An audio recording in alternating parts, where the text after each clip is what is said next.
আমার জুতো হারিয়ে ফেললো। হ্যালো বন্ধুরা, welcome back to my channel. সকলে কেমন আছো? আই হোপ সকলে খুব খুব ভালো আছো, আর তোমাদের আশীর্বাদে ভালোবাসায় আমরাও অনেক অনেক ভালো আছি। তো তোমাদের সকলের সুস্থতা কামনা করে আজকে আরও একটা নতুন ব্লগ শুরু করলাম। এখন বাজে 6:50 আর এখন থেকে ব্লগটা স্টার্ট করছি। আর এখন আমি রেডি হচ্ছি।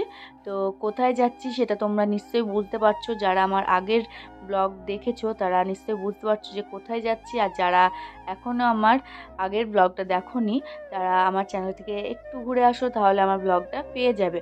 আর এখন আমি মোটামুটি প্রায় রেডি হয়ে গেছি। আর ছেলে ওইদিকে খেলা করছে, তোমাদের দাদাভাই স্লিপিং ব্যাগ গোজাচ্ছে, আর আমি এদিকে মেকআপ করতে ব্যস্ত।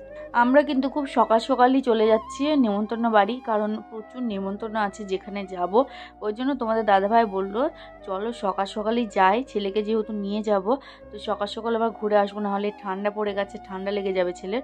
তো এখানে আমার মেকআপটা প্রায় শেষের দিকে, তো আগে মেকআপটা করে নিলাম, পরে শাড়িটা পরবো। ছেলেকে খাইয়ে দাইয়ে নিয়ে একবারে শাড়ি পরে ছেলেকে রেডি করিয়ে নেবো। আর এটা নিয়ে কিন্তু থার্ড টাইম তোমাদের দাদা ভাইয়ের সাথে আমি নেমন্তন্ন বাড়ি যাচ্ছি, মানে এবার ছুটিতে এসে। তো এতগুলো নেমন্তন্ন বাড়ি কিন্তু পাই না সচরাচর, খুব কম বলতে পারো পাই না, কিন্তু এবার ভাগ্যক্রমে পেয়ে গেছি। আর এখন আমি পুরোপুরি রেডি হয়ে গেছি, চুলটা একটু কার্ল করে নিয়েছি। আমার চুল তো এমনিতেই কার্ল, আর একদম সিম্পলভাবে একটা মেকআপ করেছি। দেখো মেকআপ লুক দিয়েছি, তো কেমন লাগছে অবশ্যই কিন্তু জানিও।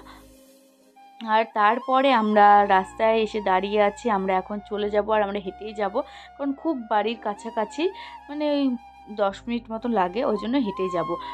আর একটা জিনিস দেখে তো আমি পুরো অবাক হয়ে গেছি, কারণ দেখো ওই যে লাইট জ্বলছে অতটা দূরে কিন্তু প্যান্ডেল, আর একদম তেমাথা মোড় থেকে তোমার বাইক আর অটো, মানে পুরো রাস্তা জ্যাম হয়ে গেছে এত পরিমাণ দুই পাশে। মাঝখানটা একটু ফাঁকা ছিল, ওই জন্যই কিন্তু আমরা খুব তাড়াতাড়ি এসেছি, মানে প্রচণ্ড ভিড় হবে বলে।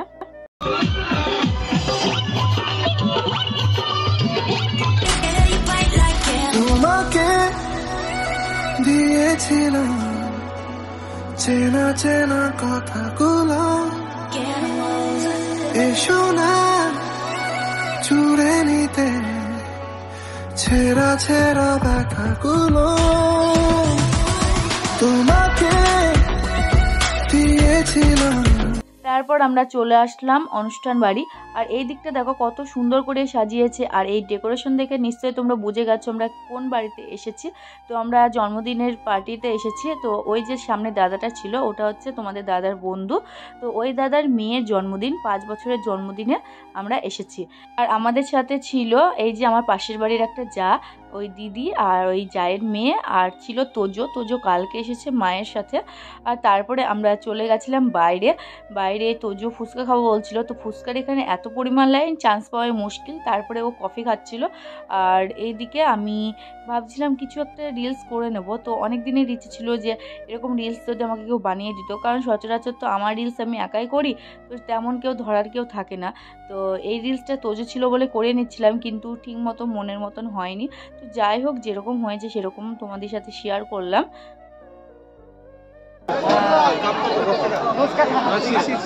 তারপর আবার দিদি কেক দিয়ে দিল, তো কেকটা খেয়েই চলে গেছিলাম উপরে খাওয়ার জন্য। আর এইদিকে দেখো কি পরিমাণ ভিড়, একদম নিচতলা থেকে দোতলা অবধি প্রচুর প্রচুর ভিড়, মানে এত ঠাসঠাসি না তার ভাবনার বাইরে। তোমাদের দাদাভাই কিন্তু আগেই চলে গেছে, গিয়ে ও সিট ধরেছে, আর এখন আমাদের শুধু মানে ওপরে ঠেলে ঠেলে ঢোকার পালা। তো যাই হোক, আমরা কিন্তু এইভাবেই ঢুকে পড়েছিলাম। আর এই দেখো মানে কি পরিমাণ ভিড় সেটা তোমরা দেখলেই বুঝতে পারবে, চারিপাশে কিন্তু ঠাসাঠাসি চলছে। তো যেভাবেই হোক আমরা কিন্তু খাওয়া দাওয়া করে বেরিয়ে এসেছিলাম। আর আসার পথে তোমাদের ক্রিয়ান্সের কিন্তু জুতো হারিয়ে গেছে, মানে অত ঠাসাঠাসির মধ্যে ছেলে খুব কান্না করছিল, তো সেই মুহূর্তে ওর জুতো খুলে পড়ে গেছে। তো বন্ধুরা চলো আজকের ব্লগটা এখানে রাখছি, কেমন লাগলো অবশ্যই জানিও, আর যদি ভালো লেগে থাকে লাইক কমেন্ট শেয়ার করে পাশে থাকো। আজকের মতন টাটা, দেখা হচ্ছে নেক্সট ব্লগে।